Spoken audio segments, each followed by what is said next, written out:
Hi, my name is Matt Corso from High Voltage Software. I'm the Art and Creative Director on the Conduit, and I'm here today to show you the game and talk a little bit about some of the features. So the Conduit is a science fiction first-person shooter designed exclusively for Nintendo Wii.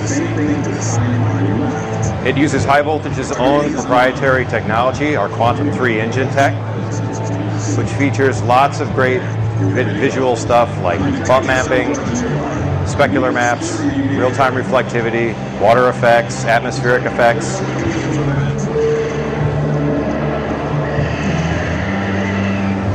All the bells and whistles to try to take full advantage of the hardware and give the player the best possible experience on the system.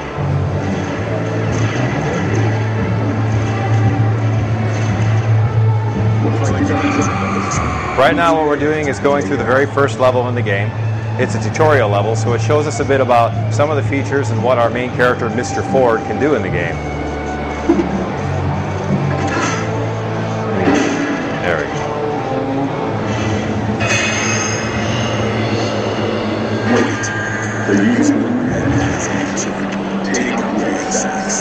The creatures that I'm fighting right now are called teramites.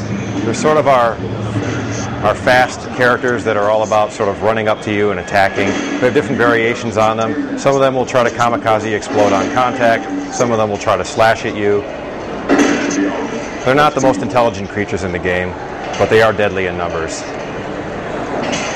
The Conduit was all about making a game that was an excellent first-person shooter on the Wii that would take full advantage of not only the visual hardware, but also to take full advantage of the Wii remote for the gameplay. So right now what you're seeing is everywhere the cursor points, the gun will move into that direction. As the cursor reaches the edges of the screen, the camera will actually begin to turn and giving me a view of the action and allowing me to search around the rooms, searching for enemies and hidden goodies that might be in the scene.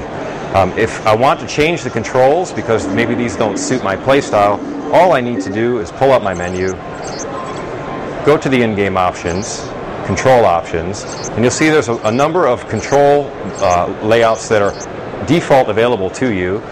The Ford style is the one that the game default is set up with. There's also a bunch of others available. Or you can go ahead and change it to more of your liking. Say if you would like to have melee be on the Wiimote thrust, that's great. But if you prefer to, say, have melee be on a button, that's your choice. You can set that on the fly. If you prefer to switch the next weapon and grenade button, you can go ahead and do that too. It's all a matter of preference. Save your settings, move back into the game. Control sensitivity is another setting that's available to you.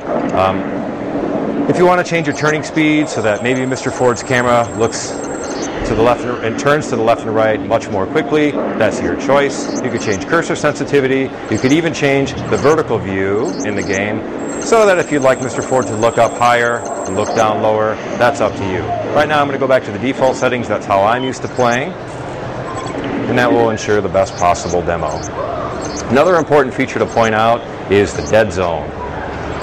Dead zone's really cool because right now the way it is set, it's a bit more on the twitch side, so as the cursor moves into the blue sections, the camera will begin to turn. Anywhere in the clear section, the camera will sort of pan around, but it won't actually turn.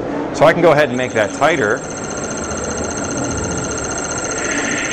so that everywhere that, as soon as I move into the blue section, the camera immediately begins to turn. And then on the flip side, if I want it to be more like a shooting gallery, maybe more like Metroid style, I can go ahead and adjust it so that you need to go much more closely to the edges of the screen before the camera actually turns. So again, I'm going to leave it on the default settings and go back to the game. One final feature that we're proud to present to you is our HUD placement feature. First, let me change the HUD transparency. It's another feature that's important to show. Crank up the HUD transparency so that we can see it.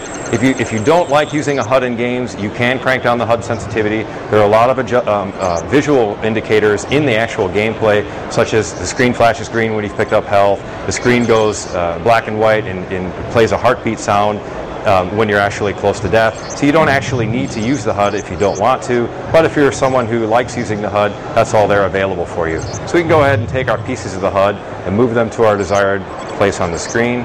Looks like someone before me was having a lot of fun with the HUD placement. We'll put our health up, our grenades down, and we'll put our weapon indicator bar here at the bottom. And our hint bars here. Now back out. Go back into the game.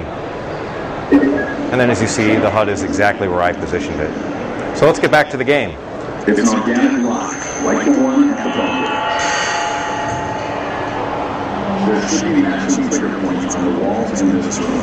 Mr. Ford has a mysterious object in his possession known as the ASC, or the All-Seeing Eye device. The ASC has a unique feature that allows the player to see things that are hidden beyond the alien veil that are not ordinarily visible to the naked eye. So in this case, we need to unlock the door by charging the locking bolts with light from the ASC.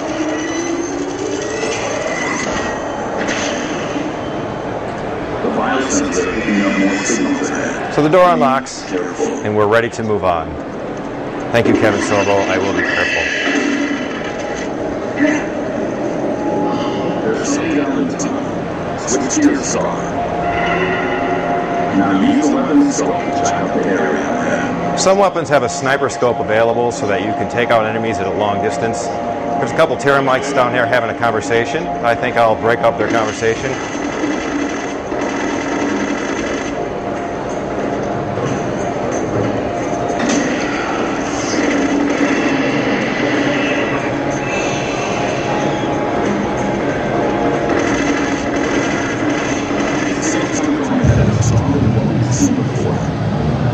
So right now we've seen a bunch of teramites who've been attacking me, again the smaller critters. But now let's get on to some of the more difficult enemies.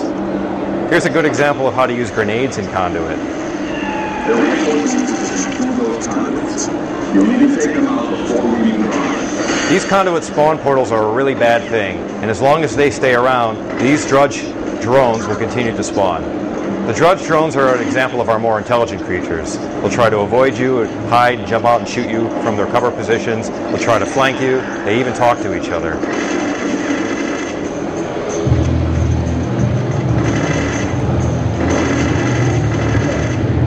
Right now I'm playing the game on one of the lower difficulty settings. Plus it's very early in the game, so the drudge is not too difficult to take down. So again, another drudge spawns from the portal. We want to stop that. Let's go ahead and use our nunchuck. By a simple toss of the nunchuck, I'll toss the cursor toward the grenade, or a grenade toward the cursor, excuse me.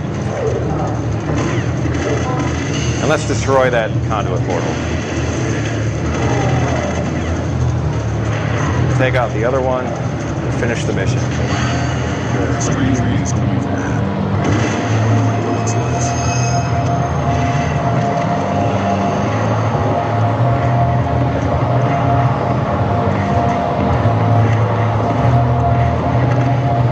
Actually, before I go in, let me pick up one of the drudge weapons. This is an example of one of our alien weapons, the strike rifle. It's similar to your other assault rifle, only it has a unique charge feature and a really cool zoom feature.